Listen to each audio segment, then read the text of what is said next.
ಜೀವಿ ನೋಡ್ರಿ ಇದು ಎಲ್ಲ. ನಿನ್ನೆ ದಿವಸ ನೇಮ ಸಲ್ಲೇಖನ ತೆಗೆದುಕೊಂಡು ಬೆಳಿಗ್ಗೆ ಸಾಯಂಕಾಲ ಮನಸ್ಸಿನ ಪೂರ್ವಕವಾದಂಥ ಅಂತಿಮ ಕ್ಷಣ ನೋಡಿ. ಯಾವ ರೀತಿಯಾಗಿ ಜನನ ಎಷ್ಟು ಮುಖ್ಯವೋ ಅಂತಿಮ ಕ್ಷಣದಲ್ಲಿ ಮರಣವು ಅಷ್ಟೇ ಮುಖ್ಯವಿದೆ. ಬರೀ ಸಾಧಾರಣ ಮರಣವಾದರೆ ಅದು ಮರಣ ಅಲ್ಲ. ಯಾವ ರೀತಿಯಾಗಿ ಜೈನಾಚಾರ್ಯರು ಅನೇಕ ವ್ರತಗಳನ್ನು ಹೇಳಿದ್ದಾರೆ ಮತ್ತು ಸಲ್ಲೇಖನ ಮರಣಗಳನ್ನು ಹೇಳಿದ್ದಾರೆ. ಅಂತಿಮ ಕ್ಷಣದಲ್ಲಿ ಅಂಥ ಮರಣವನ್ನು ಪಡೆದುಕೊಂಡಾಗ ಮಾತ್ರ ಈ ಜೀವನ ಒಂದು ಕಲ್ಯಾಣಕ್ಕಾಗಲಿಕ್ಕೆ ಸಾಧ್ಯ ಇದೆ. ಅದಕ್ಕೆ ಇವತ್ತು ದಿವಸ ನಾವೆಲ್ಲ ಏನೇನೋ ಆಗಿ ಸಾಯ್ತೀವಿ, ಅನೇಕ ರೋಗ ಬಂದು ಸಾಯ್ತೀವಿ, ಆಕ್ಸಿಡೆಂಟ್ ಆಗಿ ಸಾಯ್ತೀವಿ. ಆದರೆ ಅದು ಸಾವಲ್ಲ, ಅದೇನಿದೆ ಆತ್ಮಘಾತ ಇದೆ. ಅಂತ ಆತ್ಮಘಾತವನ್ನು ಮಾಡ್ಕೋದಂತ ಇದು. ಅದೇ ರೀತಿಯಾಗಿ ಇವತ್ತಿನ ದಿವಸ ಏನೇನೋ ಮಾಡ್ಕೋತಿದ್ದಾರೆ ಎಷ್ಟೋ ಜನರು.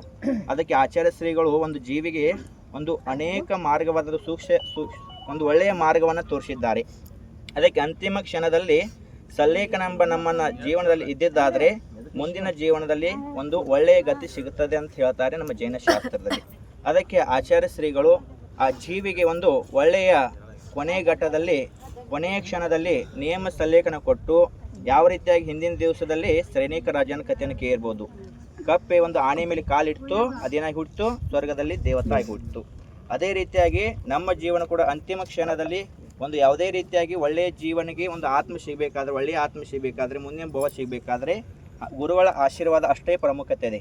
ಅಂಥ ಗುರುಗಳ ಸಾನ್ನಿಧ್ಯದಲ್ಲಿ ನೀವು ಬಂದಿದ್ದಾದರೆ ಅಂಥ ಆತ್ಮಕ್ಕೆ ಶಾಂತಿ ಸಿಗಲಿದೆ ಮತ್ತು ಸಲ್ಲೇಖನ ಒಂದು ವಿಶೇಷವಾದಂಥ ವಿವರಣೆ ನಮಗೆ ತಿಳಿತಾ ಇದೆ. ಅದಕ್ಕೆ ಅಂತಿಮ ದಿವಸದಲ್ಲಿ ನಾವೆಲ್ಲರೂ ಕೂಡ ಅಂಥ ಕ್ಷಣವನ್ನು ಬಯಸಲೇಬೇಕು. ಜೈ ಬಲೋ ಪರಮ ಪೂಜ್ಯ ಆಚಾರ್ಯ ಶ್ರೀ ಕುಲರತ್ನ ಪೂಜ್ಯ